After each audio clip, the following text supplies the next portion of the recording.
In the chaos of the modern world, where every notification demands your attention, every headline screams for your outrage, and every setback feels like the end of the world, there exists an ancient wisdom that cuts through the noise like a blade through silk.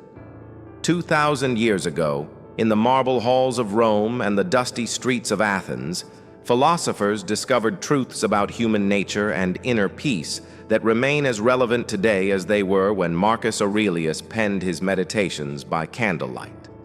These weren't ivory tower academics speaking in abstractions. These were men who faced war, exile, slavery, and the weight of empire, yet found a way to maintain their composure when everything around them crumbled. Stoicism isn't about suppressing emotion or becoming a robot. It's about developing an unshakable inner fortress, a calm center that remains steady no matter what storms rage outside. Today, you're going to learn 15 profound lessons from the greatest minds in human history. Lessons that will transform how you respond to stress, handle criticism, face uncertainty, and navigate the inevitable challenges that life throws your way. This isn't just philosophy. This is practical wisdom for building a life of inner peace and outer strength. The first and perhaps most liberating truth that Stoicism teaches us is the fundamental distinction between what lies within our control and what doesn't. Epictetus, who knew something about powerlessness having spent years as a slave, taught that we suffer not from events themselves, but from our judgments about those events. You cannot control the traffic that makes you late, the weather that ruins your plans, or the words that others speak about you. But you have absolute dominion over your thoughts, your reactions, and your choices in every moment. When you truly internalize this distinction, when you stop wasting energy trying to control the uncontrollable and focus that same energy on what you can actually influence, a profound shift occurs. The weight of the world lifts from your shoulders because you realize you were never meant to carry it in the first place. Your peace of mind is no longer at the mercy of external circumstances because you've discovered the one thing that can never be taken from you: your power to choose your response to whatever life presents.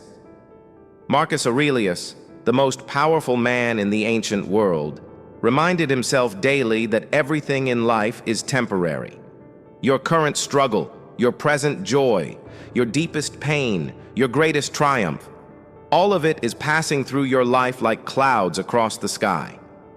When you're overwhelmed by a problem, ask yourself how much this will matter in 5 years, in 10 years, in 100 years. This isn't about minimizing genuine challenges or dismissing real emotions. It's about gaining perspective, about seeing your current situation within the vast context of time and existence. The promotion you didn't get, the relationship that ended, the mistake you made. These feel enormous in the moment, but they're tiny ripples in the ocean of your life. When you embrace the impermanence of all things, you stop clinging so tightly to outcomes. You appreciate the good times more deeply because you know they won't last forever, and you endure the difficult times more easily because you know they too will pass. There's a profound peace that comes from accepting reality exactly as it is, rather than as you wish it were. The Stoics called this concept amor fati, love of fate, not passive resignation, but active acceptance of what has already occurred. You cannot change the past, no matter how much mental energy you spend replaying it. You cannot guarantee the future, no matter how much you worry about it. But you can fully engage with the present moment as it exists right now. When you stop fighting reality, when you stop demanding that life conform to your expectations, you free up enormous amounts of emotional and mental energy.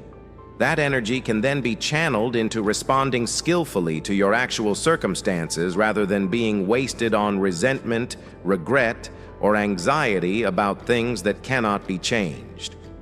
The ancient Stoics understood something modern psychology has only recently confirmed, that our emotions are not automatic responses to events, but products of our thoughts and interpretations. Seneca wrote extensively about how we often suffer more in imagination than in reality, creating elaborate scenarios of disaster that may never come to pass. When someone cuts you off in traffic, it's not the action itself that creates your anger. It's your interpretation that they did it deliberately, that they disrespected you, that this somehow reflects poorly on your day or your worth as a person. But what if they're rushing to the hospital? What if they simply didn't see you? What if they're having the worst day of their life? By questioning your initial interpretations, by looking for alternative explanations, by choosing more charitable assumptions about others' motives, you maintain your inner calm while also becoming a more compassionate human being. One of the most challenging yet liberating Stoic practices is learning to view obstacles not as problems to be avoided, but as opportunities for growth and character development.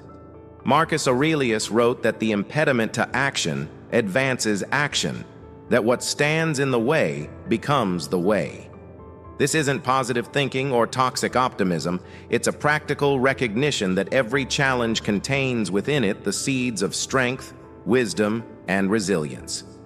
The job loss that forces you to discover new skills, the betrayal that teaches you to trust your instincts, the illness that shows you what truly matters, the financial setback that reveals your resourcefulness.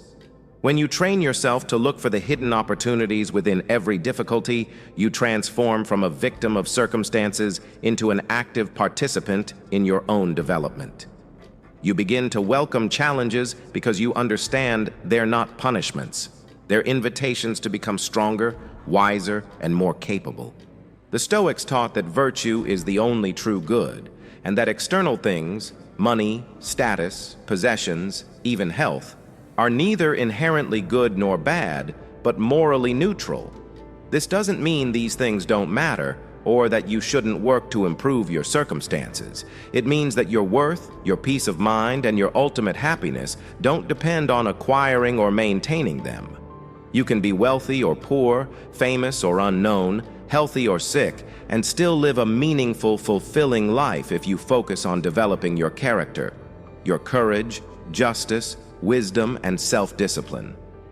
When you stop tying your self-worth to external achievements or acquisitions, you become unshakable. Success doesn't inflate your ego because you know it doesn't define you. Failure doesn't devastate you because you know it doesn't diminish you. You remain centered and calm because your sense of self comes from within. Epictetus taught his students to practice negative visualization, imagining the loss of things they valued most. This wasn't morbid pessimism, but practical preparation for life's inevitable changes.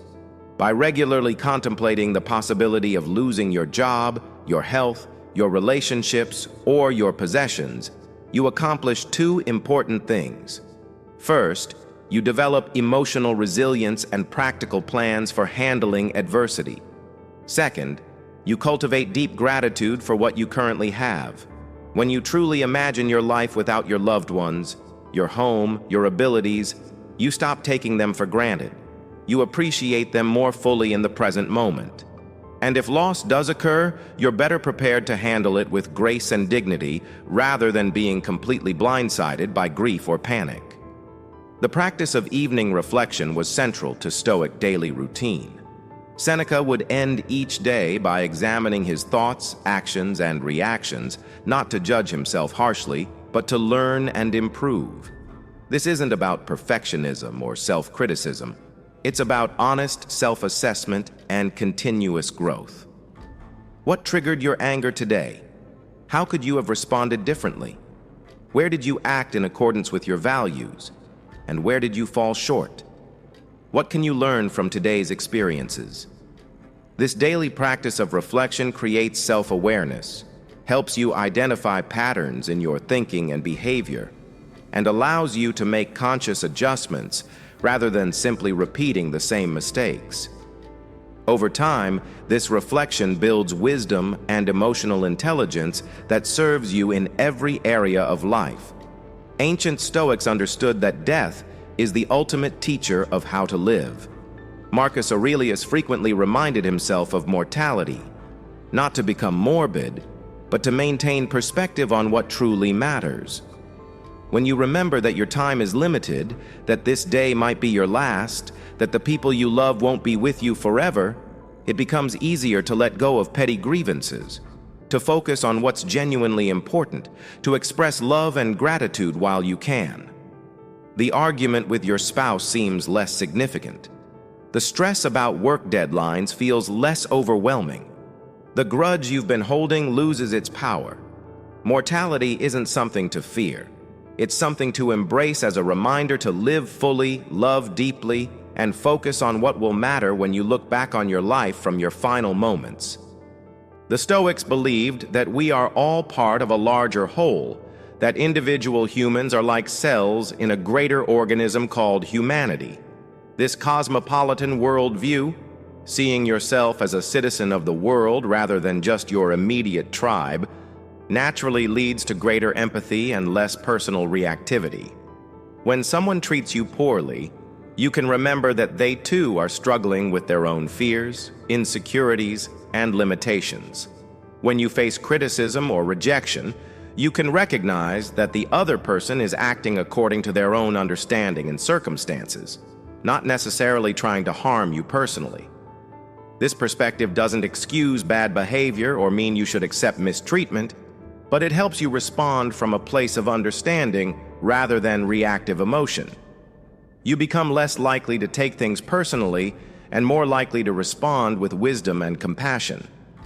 Seneca wrote extensively about the power of voluntary discomfort, deliberately choosing to experience minor hardships in order to build resilience and reduce attachment to luxury. This might mean taking cold showers, sleeping on the floor occasionally, fasting for a day, or walking instead of driving when possible. The goal isn't to punish yourself, but to prove to yourself that you can handle discomfort, that your happiness doesn't depend on perfect conditions, that you're stronger and more adaptable than you might think. When you regularly practice voluntary discomfort, involuntary discomfort becomes much more manageable. You develop confidence in your ability to handle whatever life throws at you because you've already proven to yourself that you can thrive even when conditions aren't ideal. The ancient Stoics understood that focusing on the present moment is the key to inner peace. The past exists only in memory, the future only in imagination, but life happens right now, in this moment. When your mind is constantly replaying past mistakes or projecting future disasters, you miss the only time when you actually have any power to act, think, or experience life. Marcus Aurelius reminded himself to confine his attention to the present task, the present breath, the present opportunity to act with virtue. This isn't about ignoring the lessons of the past or failing to plan for the future. It's about not allowing anxiety about what was or what might be to steal your peace in what is. When you train your attention to rest in the present moment, you discover that most of your suffering exists only in your thoughts about other times, not in your actual current experience. The Stoics taught that we should be grateful not just for the good things in our lives, but for the very fact that we exist at all. Marcus Aurelius wrote about waking each day with gratitude for the opportunity to work, to serve, to interact with other human beings, even the difficult ones. This attitude of radical gratitude transforms your entire experience of life.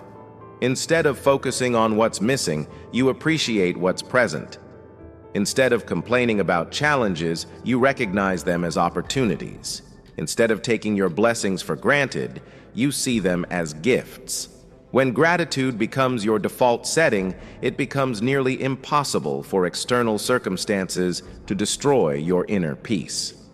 You find reasons to be thankful even in difficult times because you recognize that the very fact of your existence, your consciousness, your ability to experience life at all is an incredible miracle that most of the universe will never know. Perhaps the most practical Stoic teaching for maintaining calm is the discipline of desire, learning to want what happens rather than demanding that what you want must happen. This doesn't mean becoming passive or giving up on your goals. It means holding your preferences lightly, pursuing your objectives with full effort while remaining emotionally detached from the outcome. You can work hard for the promotion while accepting that you might not get it. You can invest in relationships while knowing they might not last forever. You can care for your health while understanding that illness might still come. This discipline of desire allows you to engage fully with life without being destroyed by disappointment when things don't go according to plan. You maintain your peace because your emotional well-being isn't held hostage by outcomes you cannot completely control. The final lesson from Stoicism is perhaps the most profound, that philosophy is not merely an intellectual exercise, but a way of life that must be practiced daily. The ancient Stoics didn't just think about these concepts. They lived them, tested them against real-world challenges, refined them through experience. Reading about Stoicism won't change your life any more than reading about exercise will make you fit. You must practice these principles consistently, especially when you don't feel like it, especially when emotions are running high, especially when it would be easier to react automatically rather than respond thoughtfully. Start small. Choose one principle and focus on it for a week. Notice when you're trying to control something outside your influence and redirect your energy to what you can actually affect. Practice seeing obstacles as opportunities. Spend a few minutes each evening reflecting on your day. Over time, these practices will become second nature, and you'll find yourself naturally more calm, more resilient, and more at peace, regardless of external circumstances. These ancient teachings have survived for over 2 millennia because they address something fundamental about the human condition, our universal struggle to find peace and meaning in an unpredictable world. The same challenges that faced Marcus Aurelius in his tent during barbarian campaigns, that confronted Epictetus in slavery, that tested Seneca in political exile, continue to test us today in different forms, but with the same underlying dynamics. The names and faces change, the technology evolves, but the human heart remains constant in its desire for tranquility, purpose, and strength. You now possess tools that have been tested across centuries, refined by some of the greatest minds in history, and proven effective in the most challenging circumstances imaginable. These aren't mere theories or philosophical abstractions. They're practical weapons against anxiety, frustration, anger, and despair. They're blueprints for building an inner fortress that cannot be shaken by external storms.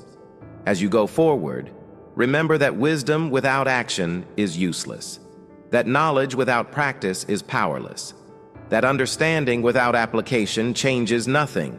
The path to unshakable calm begins with a single step, continues with daily practice, and leads to a life of profound peace and unassailable strength. The ancient philosophers have lit the way. Now it's your turn to walk the path.